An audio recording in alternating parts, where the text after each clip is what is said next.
Hi guys, I hope everyone is doing well. Welcome to my N1 Starfighter Build-up and Paint-up tutorial.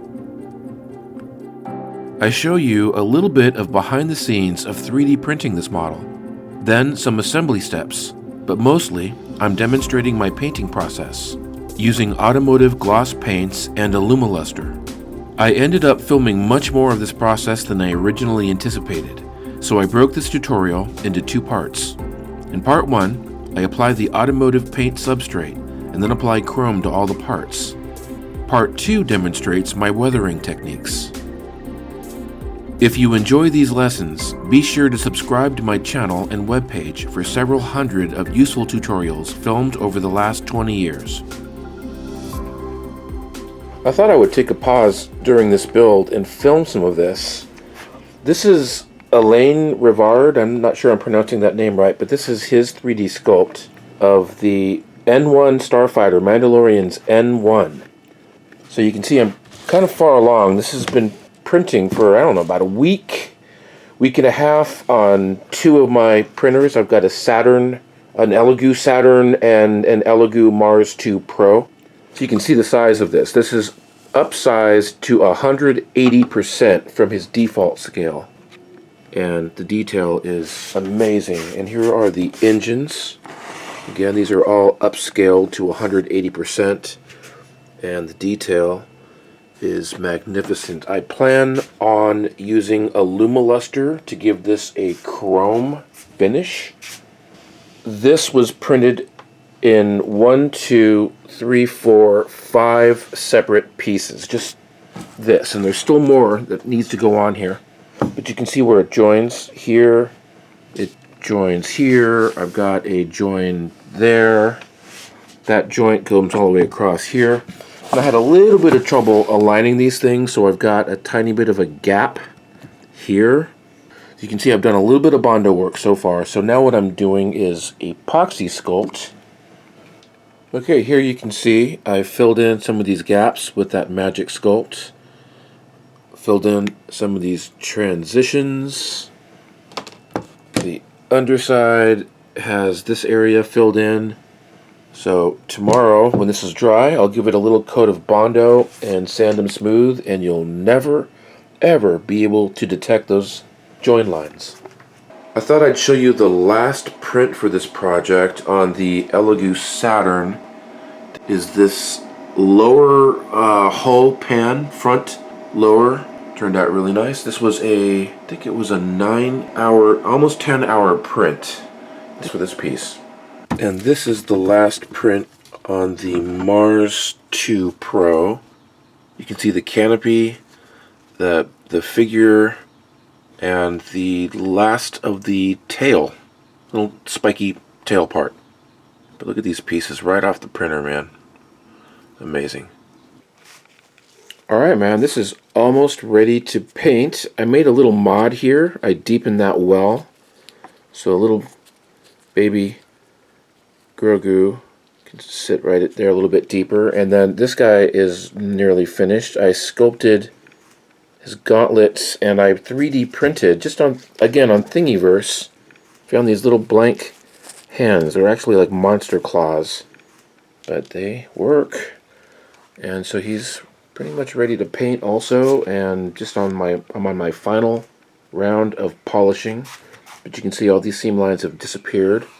Just have to rescribe this panel, that panel on that side, and then underneath have to rescribe a couple little panels, but we're ready to rock. And outside I've got my engines and the cowlings all ready for paint. These are going to be black, and then I'll 2K clear these, super gloss, and then it will be a Lumiluster time.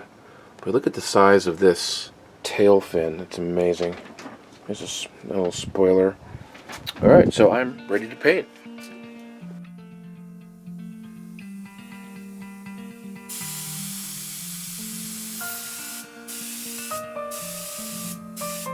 For detailed insights into the paint brands, various preparation steps, and to look at my spray equipment, click on the Ark of the Covenant tutorial and my ET Starship tutorial, where you'll find over an hour of instruction.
Here is the hull, 2K cleared, ready to paint. You may have noticed that I've got some tape on the ends here where the engines meet. This is so that the paint doesn't build up on that support end right here. It gets kind of thick, so I just wanted to make sure that this guy will slide onto its mate point with no problem. But boy, look at this guy from yesterday. Beautiful. This is ready for paint. This is not assembled yet because the end of this needs to be red. And I've got my figure here ready to Alumoluster.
The rest of these are chromed and ready for paint.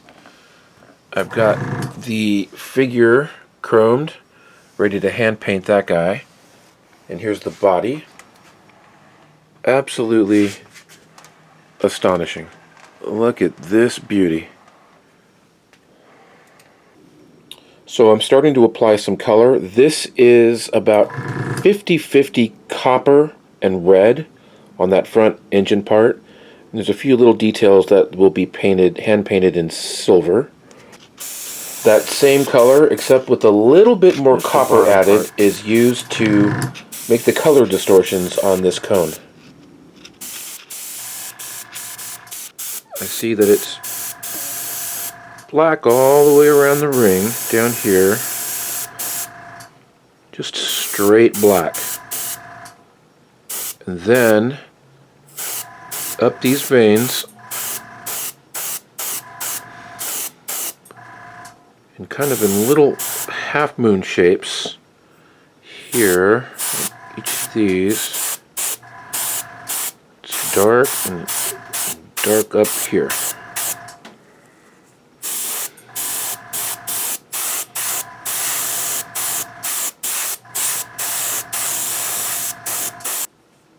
Once the engine cowling goes on top of this, I won't be able to access this area, so I'm going to go ahead and pre-shade this. I've got a little bit of the dark smoke paint in here, and I'm just going to weather it down just so it's not so bright and shiny in there. And maybe put a couple of little dark spots, a couple streaks. Maybe make this pop down here in this corner by darkening that a little.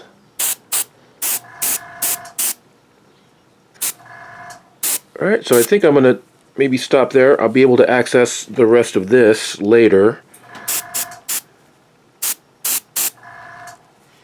Yep, alright, happy with that. And let me grab the cowling. So here's his cowling. And I'm going to shade in here just a little so it's not so brand new looking inside here.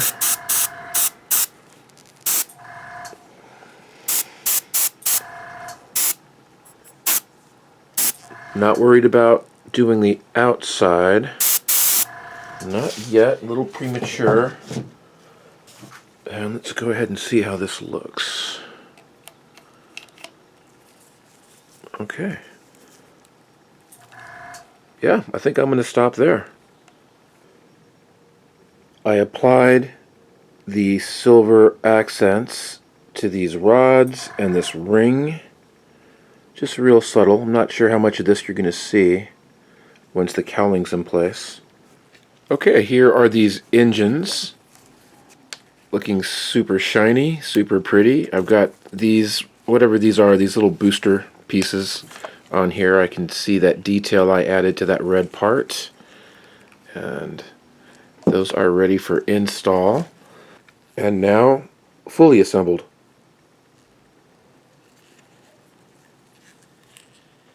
Okay, here are the engines on the body.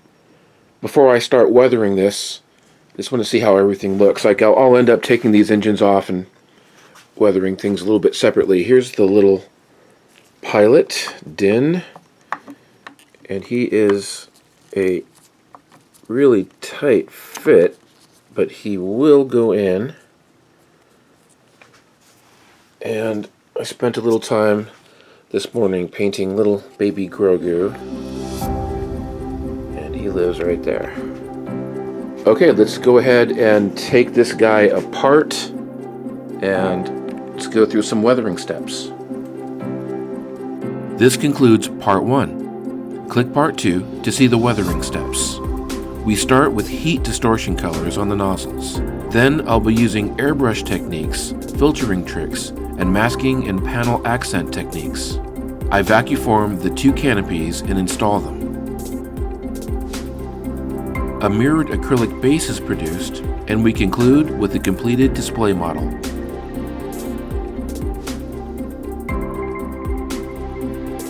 We'll see you in part 2.